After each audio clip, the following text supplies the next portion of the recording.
Hello everyone. और कैसे हैं आप सभी लोग।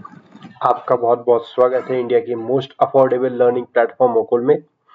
मैं आपका मेंटोर सुविन तिवारी। आज हम लोग नया टॉपिक डिस्कस करेंगे ई गवर्नेंस का है, that is digital India initiative of और ई क्रांति। इन दोनों के बारे में डिस्कस किया जाएगा।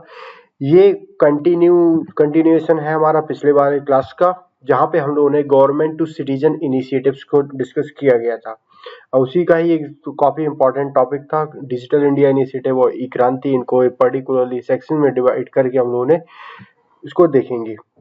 देखिए, अगर आपने हमारा पुराना वाला लेक्चर नहीं देखा हुआ है तो उस लेक्चर को भी जरूर देख लीजिए। और हमारे कोर्स में एनरोल अगर आप होना चाहते हैं तो एनरोल हो सक जाइए अभी, क्योंकि एक बार जब पूरा कोर्स पब्लिश हो जाता है तो उसके बाद हमारा जो प्राइस है उसको भी इंक्रीज कर दिया जाता है। तभी जो अफोर्डेबल में आपको यही बोल सकता हूँ कि आपको अराउंड 300-350 में आपको ये सारा कोर्स मिल जाएगा।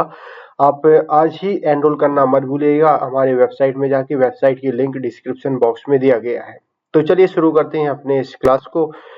डिजिटल इंडिया इनिशिएटिव ये एक अम्ब्रेला प्रोग्राम है कि हम लोगों को इंडिया को इस तरह इंडिया को इस तरह से प्रिपेयर करना है कि एक नॉलेज बेस्ड ट्रांसफॉर्मेशन बन जाने के लिए it waves together a large number of ideas. यहाँ पे कई सारे आइडियाज आएंगे, कई सारे थॉट्स आएंगे, एक सिंगल कॉम्प्रिहेंसिव विजन, ताकि each of them is seen as a part of larger goal. इसका मेन मकसद यही है कि इनके जितने भी जो आइडियाज आते हैं, लार्ज नंबर ऑफ आइडियाज होंगे या थॉट्स होंगे, उसको एक लार्जर गोल में देखा जा सकता है। इसको लॉन्च किया गया था मीटी के द्वारा, ministry of electronics and information technology. इसके विजन एरियाज कौन कौन से हैं? Digital infrastructure as utility to every citizen, governance and service on demand and digital empowerment of citizens. कि हम लोगों को सिटीजन्स को डिजिटली एम्पावर करना है। और डिजिटल इंफ्रास्ट्रक्चर इज यूटिलिटी कि उसका मतलब मेन यही है कि हर एक सिटीजन्स को ये डिजिटल इंफ्रास्ट्रक्चर जो हो वो यूटिलिटी बन जाए। और गवर्नेंस एंड सर्विसेज लाना जिस हिसाब से डिमांड हो उस हिसाब की। 9 पिलर्स हैं डिजिटल इंडिया के। पहला है कि जो हाईवेज हो, हाईवेज में ब्रॉडबैंड हाईवेज होना चाहिए। हर जगह वाईफाई कनेक्टिविटी प्रोवाइड की जानी चाहिए। पब्लिक इंटरनेट, ताकि जो पब्लिक वो हर एक मतलब किसी कहीं पे भी इंटरनेट को एक्सेस कर सकता है। इंफॉर्मेशन जो होगी हर एक के लिए अवेलेबल हो। अर्ली हार्वेस्ट प्रोग्राम को लॉन्च किया गया है। Universal access to the phone, आजकल तो ये अवेलेबल हो चुका है, हर एक पर्सन के पास है। लेकिन बस ये है कि इनको यूनिवर्सल एक्सेस कर सकते हैं फोन से। IT for jobs, electronic delivery of service, e क्रांति, ई गवर्नेंस। और लास्ट में हमारा है इलेक्ट्रॉनिक्स। यहाँ पे हम लोगों को मैन्युफैक्चरिंग पे फोकस करना है कि जो भी काम हो वो इंडिया में मैन्युफैक्चर हो। और मेन टारगेट यही है कि नेट जीरो इंपोर्ट करना है। अब कि हम लोगों को बाहर का सामान इंडिया, जो भी सामान हो वो इंडिया में ही बनाना है। अगर आपने ड्रोन का भी देखा हो तो ड्रोन के से रिलेटेड इंडिया में क्या किया कि सारे विदेशी जो इंपोर्ट किया जाता था जहां जहां से, वो सारा बंद कर दिया गया है। आप India under make in India के अंतर्गत मैन्युफैक्चर किया जाएगा ड्रोन्स इंडिया में ही। तो इसी हिसाब से उसी का ही इनका टारगेट है कि हम लोगों को नेट जीरो इंपोर्ट करना है। क्या क्या इनिशिएटिव्स आए हुए हैं डिजिटल इंडिया में? पहला है हमारा माई गॉव। इसका मेन मकसद यही है कि हम लोगों को इस तरीके से लिंक स्टैब्लिश करना है सिटीजन्स और गवर्नमेंट के बीच में, ताकि जो गुड गवर्नेंस का जो गोल है उस गुड गवर्नेंस के गोल को अचीव किया जा सके। हम लोगों को एंकरेज करना है सिटीजन्स को एज वेल एज जो लोग पीपल अब्रॉड में रह रहे हैं कि वो भी पार्टिसिपेट करें वेरियस एक्टिविटीज में। दैट इज क्या करना चाहिए, क्या नहीं करना चाहिए, डिस्कशन में भी उनका पार्टिसिपेशन हो, पोल्स में भी उनका पार्टिसिपेशन हो, टॉक में उनकी राय लिया जाए, उनके ब्लॉग्स, वो अपने ब्लॉग्स भी बनाए उसी के ऊपर etcetera. Digi locker, digi locker का आपने भी प्रयोग किया होगा, हमने भी प्रयोग किया हुआ है। ये एक ऐसा प्लेटफॉर्म है जहाँ पे जितने भी सिटीजन्स हैं उनको इनेबल करता है कि वो अपने जो डॉक्यूमेंट्स होंगे वो अपने डॉक्यूमेंट को स्टोर भी किया कर सकते हैं और शेयर भी कर सकते हैं विद सर्विस प्रोवाइडर, जो कि उसको डायरेक्टली एक्सेस किया जा सकता है इलेक्ट्रॉनिकली। डिजी लॉकर, आजकल जो डिजी लॉकर में लोग अपना ड्राइविंग लाइसेंस भी रखने लगे हैं, आरसी भी इसी के अंतर्गत आ गई है, मार्कशीट भी इसी के अंतर्गत आ गई है। तो डिजी लॉकर में सब कुछ ऑनलाइन ही प्रोवाइड कर दिया गया है। अब आपको अपना ड्राइविंग लाइसेंस ले जाने की जरूरत नहीं होती है, and so on. E hospital online registration framework, ये एक ऐसा इनिशिएटिव है जो कि फैसिलिटेट करेगा पेशेंट को कि वो ऑनलाइन ओपीडी अपॉइंटमेंट ले सकते हैं गवर्नमेंट हॉस्पिटल्स में। इस फ्रेमवर्क से क्या होगा, इस फ्रेमवर्क में जो पेशेंट केयर है उसको भी कवर किया गया है, लैबोरेटरी सर्विसेज को भी कवर किया गया है, इसके अलावा मेडिकल रिकॉर्ड मैनेजमेंट को भी कवर किया गया है। नेक्स्ट हमारा है नेशनल स्कॉलरशिप पोर्टल। ये प्रोवाइड करेगा कि एक सेंट्रलाइज्ड प्लेटफॉर्म है, जो भी एप्लीकेशंस आएंगे या फिर disbursement of scholarship to the student under any scholarship schemes, एक ही प्लेटफॉर्म में सेंट्रलाइज कर दिया गया है इसको। दर्पण, दर्पण एक ऑनलाइन टूल है जिसकी वजह से हम लोग मॉनिटर कर सकते हैं और एनालाइज भी किया जा सकता है जो भी क्रिटिकल या फिर हाई प्रायोरिटीज प्रोजेक्ट्स राज्य में आए हुए हैं उनका इम्प्लीमेंटेशन को मॉनिटर और एनालाइज भी किया जा सकता है दर्पण के अंतर्गत। दर्पण और भी फैसिलिटेट करता, इस चीज को फैसिलिटेट करता है कि presentation of real time data on की परफॉर्मेंस इंडिकेटर्स ऑफ सिलेक्टेड, जो भी सिलेक्टेड स्कीम्स है उस पे क्या प्रेजेंटेशन, उसका रियल टाइम डेटा को एनालाइज और उस चीज को फैसिलिटेट किया जाता है दर्पण के अंतर्गत to the senior functionaries to the state government as well as district administration. Pragati, Pragati हमारा है proactive governance and timely implementation.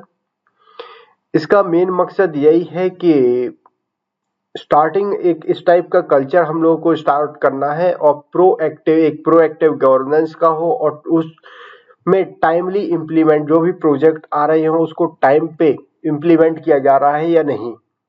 ये एक रॉबस्ट सिस्टम है ताकि हम लोग इससे ई ट्रांसपेरेंसीज को लेके आ सकते हैं, और ई अकाउंटेबिलिटी को लेके आ सकते हैं एक रियल टाइम प्रेजेंस पे, और यहाँ पे जितने भी की स्टेक होल्डर्स होंगे वो एक्सचेंज किया जा सकता है, उनकी जो भी इंफॉर्मेशन है, जो भी व्यूज है उसको एक्सचेंज किया जा सकेगा। इसको लॉन्च किया गया था 2015 में।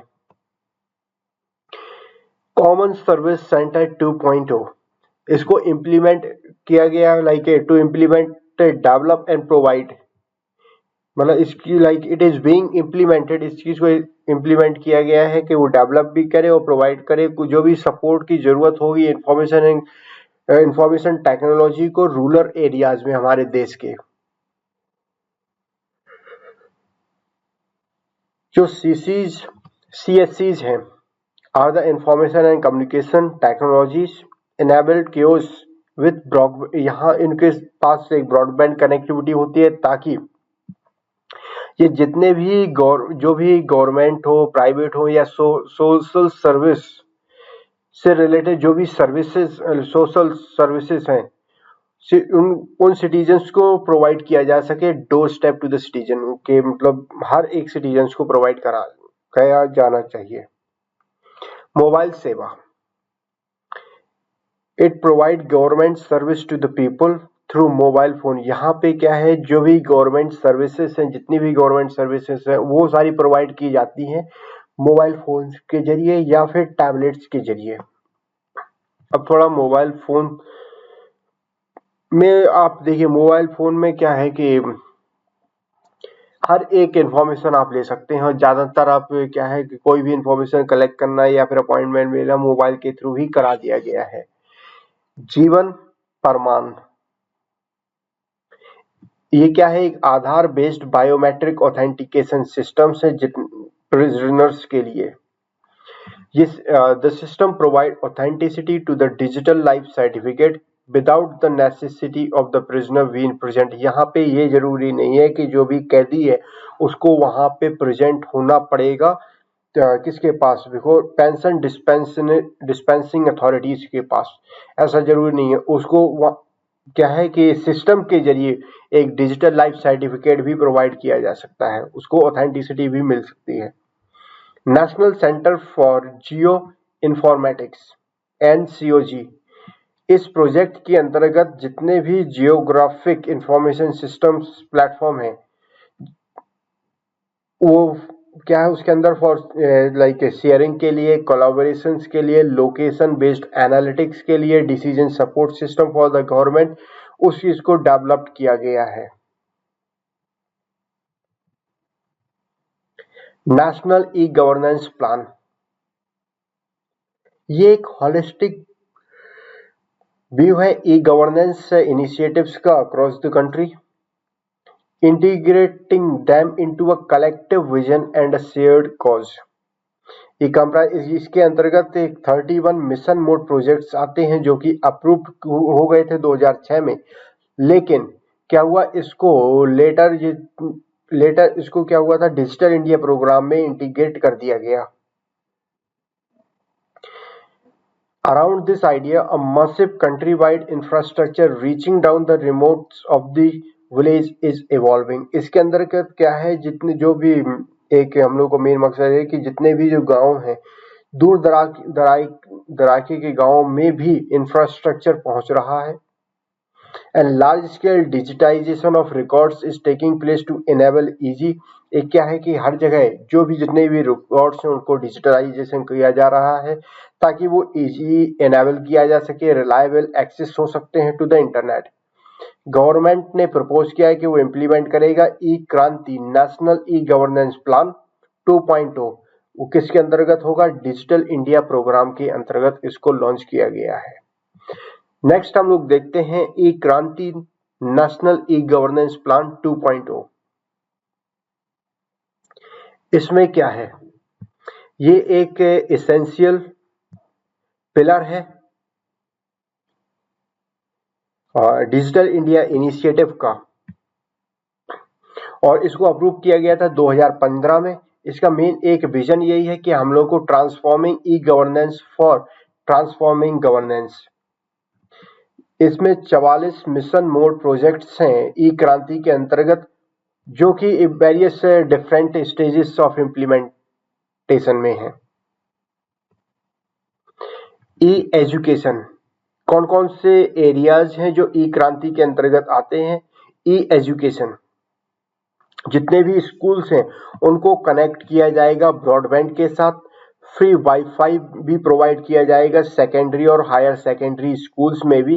And coverage would be around में, इनका जो कवरेज है वो क्या है कि कम से कम 2.5 लाख स्कूल्स को कवर करना है।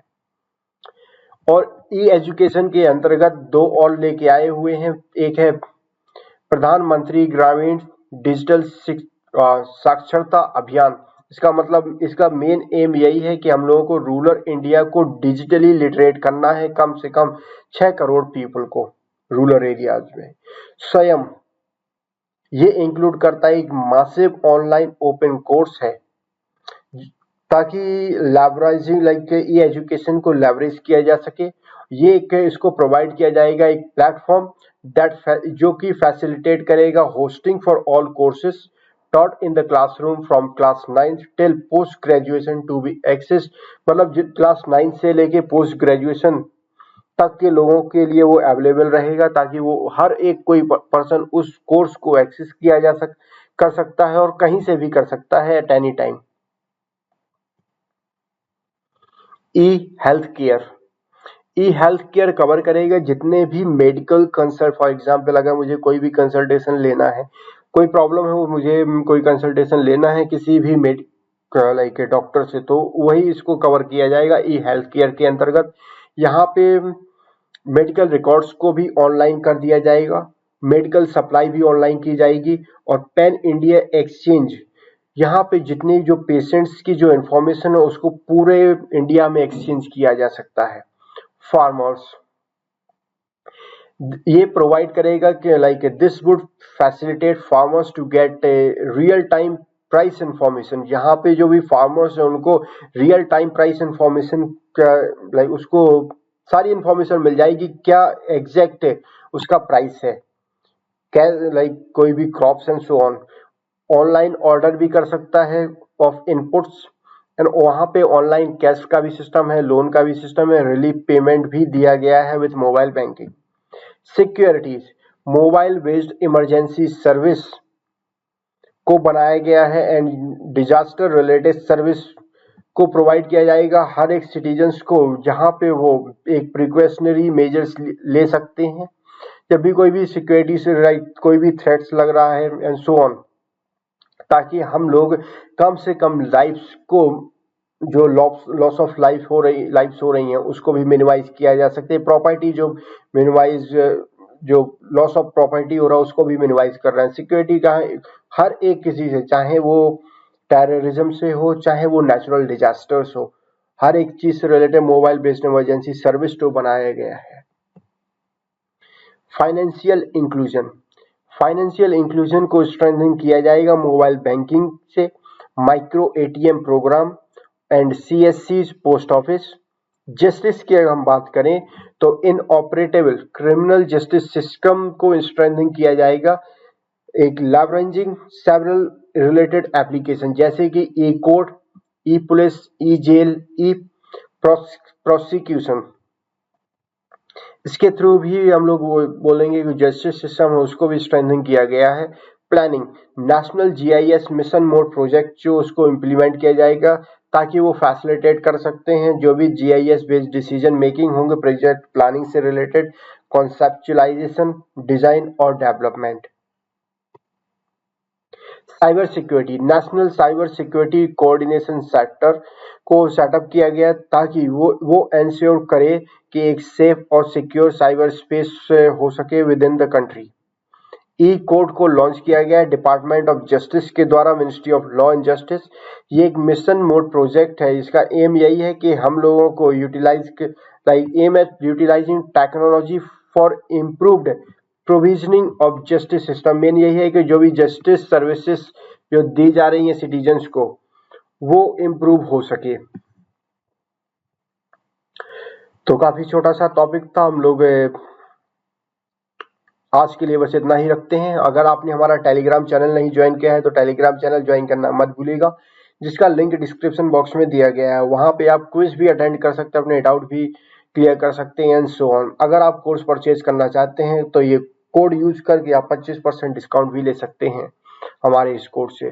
सो that's all for today. In the next class we will be learning a new topic, इसी का ही ई गवर्नेंस का है, जहाँ पे हम लोग government to business G2B initiatives को डिस्कस करेंगे, which is going to be equally important for your exam preparation. So if you haven't subscribed to our channel yet, please do it now. Also press the bell icon so that you can get the notification of all our upcoming videos. If you have any queries related to our content, that you can either write in the comment section below. I will personally reply to all your doubt and queries within 24 hours. You can also share your feedback with us so that we can improve upon it if required. You can also connect with us through our Okul website, Facebook page, Twitter page or email. All these links are provided in the description below. Also, don't forget to share these videos with your friends and colleagues so that others can also benefit from our effort. So, thanks to all for this session. See you in the next session. Till then, enjoy learning with Okul. Have a nice day. Thank you.